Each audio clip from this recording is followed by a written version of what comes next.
So present కొన్ని edits మన ముందుకొస్తాయి హీరోస్కి సంబంధించి కానీ లేకపోతే మనకి సంబంధించి ఏదైనా సినిమా రాకన్నా ముందైనా వచ్చే ముందైనా కొన్ని వాళ్ళు క్రియేట్ చేసిన లుక్స్ ఉంటాయి. కానీ రామ్ చరణ్ పైన ఏ లుక్ క్రియేట్ చేసినా ఆయనకు అరే అచ్చొచ్చినట్టు ఉంది ఏంటి, నిజంగా ఈయన కొట్టొచ్చినట్టు అంతే కనిపిస్తున్నారు ఏంటి అన్నట్టుగా ఉంటుంది. ఎగ్జాంపుల్ మనం ఈ లుక్ చూసుకుంటే అందులో క్లియర్గా ఆయన ఛత్రపతి శివాజీ గారు లాగానే ఉన్నారు. సో ఇలాంటి ఈ లుక్ పైన మీరేమనుకుంటున్నారు? అవునండి, ఈ మధ్యన రీసెంట్గా కూడా ఫ్యాన్స్ అందరూ పదే పదే అడుగుతున్నారు. ఎందుకంటే రీసెంట్ కడప దర్గాకి వెళ్ళినప్పుడు కూడా ఆయన ఉన్న డ్రెస్సింగ్, ఆ మాల, ఆ బియర్డ్ అంతా చూసేసరికి ఆ లుక్ ఎందుకో చూస్తే ఛత్రపతి శివాజీ లుక్ అయితే ఆయనకు సెట్ అవుతుంది కదా, ఆ కథలో సినిమా ఏం చేస్తే ఖచ్చితంగా ఆ క్యారెక్టర్కి సూట్ అవుతాడు కదా అని చెప్పి అనుకున్నారు బాగా. సో ఇది ఇప్పుడే కాదు, అంతకు ముందు కూడా ఆయన బియర్డ్ లుక్స్ ఎప్పుడు చూసినా సో ఇట్లాంటి ఎడిట్స్ చేస్తూ ఉంటారు అనమాట. ఆయన ఛత్రపతి శివాజీ లాగా ఉంటే బాగుంటుంది, ఆ ఫేస్ కట్ కూడా అట్లా ఉంటుంది అని చెప్పి. సో లేదంటే విరాట్ కోహ్లీ బయోపిక్ అడుగుతారు కొంతమంది, అట్లా ఏంటంటే ఆయన ఛత్రపతి శివాజీకి సూట్ అవుతాడు అని ఫ్యాన్స్ భావన.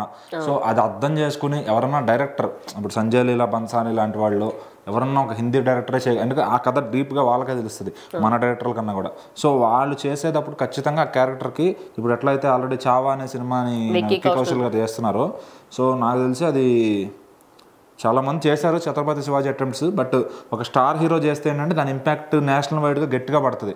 సో ఎందుకంటే ఇప్పుడు పద్మావత్ అనే సినిమా చేసినప్పుడు ఆమె క్యారెక్టర్ చేసిందనే చాలామంది ఫైర్ అయ్యారు, ఒక ప్రదేశంలో బ్యాన్ కూడా చేయడం జరిగింది. సో ఇప్పుడు ఒక స్టార్ హీరో చేస్తే ఏమవుద్దంటే మహారాష్ట్ర వాళ్ళు ఖచ్చితంగా బ్యాన్ చేసే అవకాశం ఉంటుంది. సో ఖచ్చితంగా డైరెక్టర్ మంచిగా స్టడీ చేసి ఆ కథని చెప్పాలి, కరెక్ట్గా పోర్ట్రే చేయగలిగితే సినిమా ఈయన నేషనల్ లెవెల్లో ఈయన ఇంకా అంటే ఒక పొలిటీషియన్ కన్నా ఎక్కువ మనసులో పెట్టుకుంటారు ఈయన, అంటే హీరోని. అట్లా ఈ క్యారెక్టర్ చేసి కానీ పండించగలిగితే ఖచ్చితంగా అవార్డ్స్తో పాటు జనాల ప్రేక్షకుల మన్ననలు కూడా పొందుతాయి. ఎందుకంటే మహారాష్ట్రలో సగానికి కాదు 70% అంతా శివసేన ఉంటారు, అంతా కూడా మొత్తం శివాజీ మహారాజ్ గారికి ఉంటారు అనమాట. సో ఖచ్చితంగా వాళ్ళందరూ కానీ లైక్ చేస్తే ఆ సినిమాని దేశంలో ఇంకా హీరోకి తిరుగుండదు అనమాట.